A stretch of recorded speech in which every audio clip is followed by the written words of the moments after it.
When I was 17 years old, I was really into Taekwondo. I was small, and I had read all these statistics about the likelihood of getting attacked as a woman, so I thought that learning martial arts would make me safe. I was one of the top students in the class. I had a green belt, and I walked around thinking I was a real badass.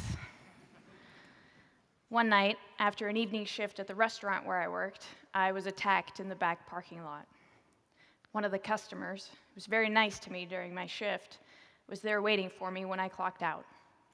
As I was fumbling around with my keys, trying to get into my car, he came up and grabbed me by the throat. This was the moment I had been training for years, and yet my arms hung limp at my sides. My legs did not move. They felt like they were made of concrete. I didn't fight. I was in shock.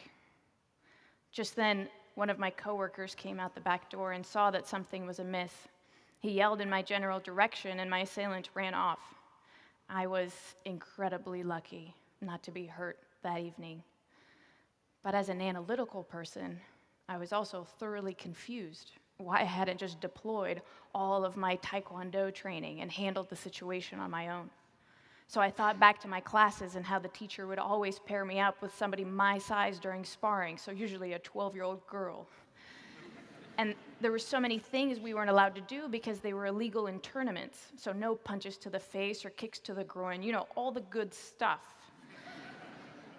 So what I realized was that I was really learning how to score points in a very controlled environment inside of a tournament. I wasn't really learning how to defend myself because I had no practice against realistic opponents with realistic attack moves. So the irony was that the very classes that I thought were teaching me self-defense left me unable to defend myself when it mattered most.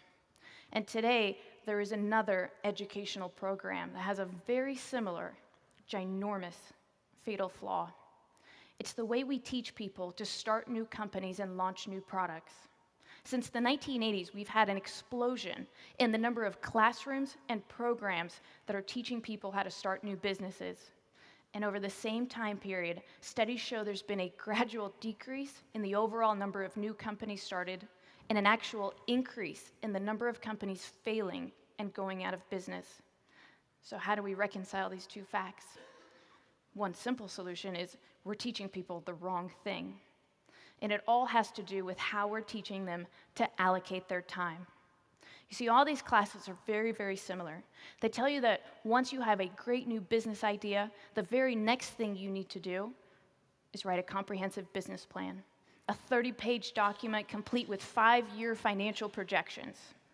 Then, you raise investment from friends and family or outside investors, you build your product, and finally, when all is said and done, customers will run at you with open arms, all according to your plan. There's people laughing about this in the audience because I think they understand Mike Tyson's famous quote, "Everyone has a plan until they get punched in the face."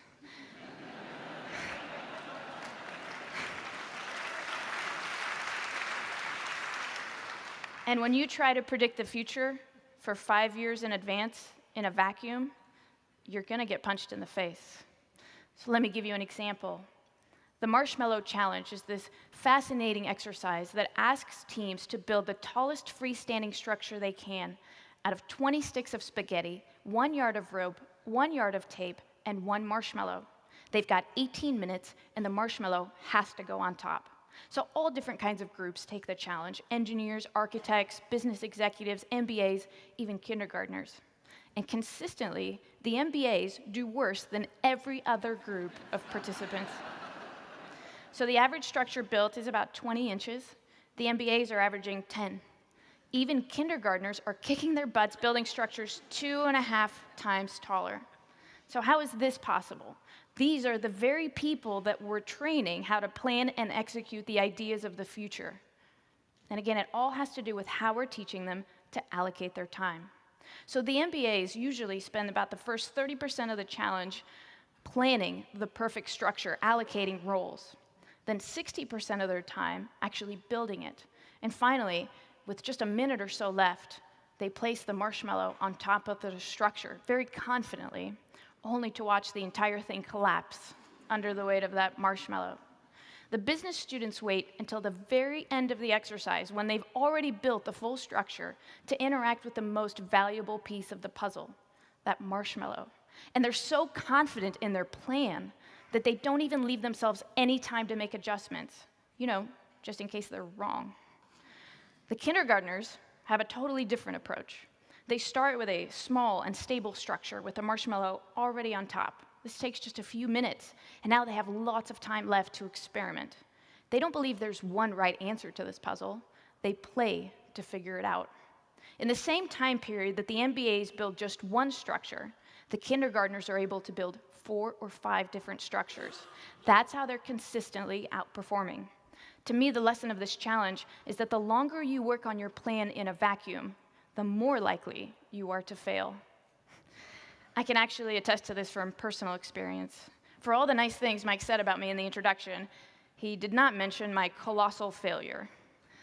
I had a grand vision for a software product.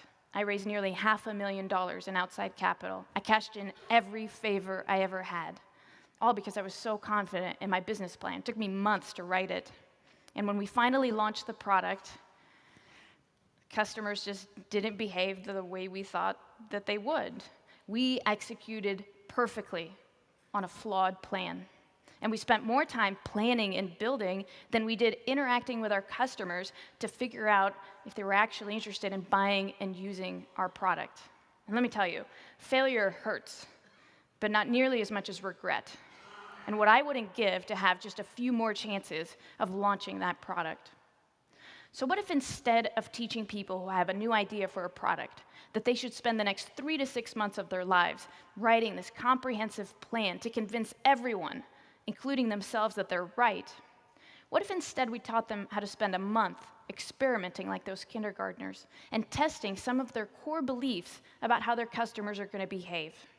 Because human behavior is actually quite difficult to predict, more difficult than predicting how a marshmallow is going to behave, for sure.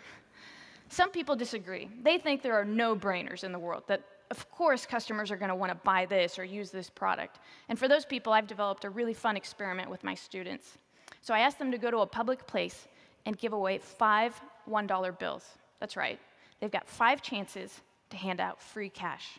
But first they have to write a short plan. So who's their target customer? What are they going to say to get their attention? And out of 5 chances, how many dollar bills will they give away?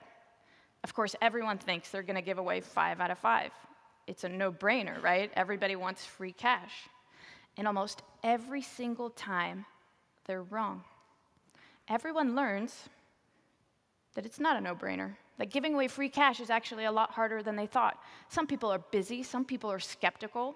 So they learn that certain groups of people are actually more interested in their idea than others, that certain lines work better than others, and most importantly, that their plan is just a starting place, that as soon as they encounter the real world, they're going to start making adjustments. So they understand the value of having those real-world interactions as soon as possible. If we have any chance of reversing these macro trends, we have to stop teaching innovators that they have to be fortune tellers who can see the future. That's not realistic. Instead, we have to teach them how to be detectives, people who use facts and evidence to back up their assertions about how customers are going to behave. Think that people are going to rush to buy your product when it's complete? Then let's pre-sell 20 of them before we even start production. Think they're going to pay $49.95? Then let's set up a simple landing page where we see how many people click the buy button at that price point. If we want to create real companies, ones that survive more than just business plan tournaments, we need more than hope that they're going to be successful. We need proof and a reason to believe that the assertions they're making about their customers are more fact than fiction. Thank you.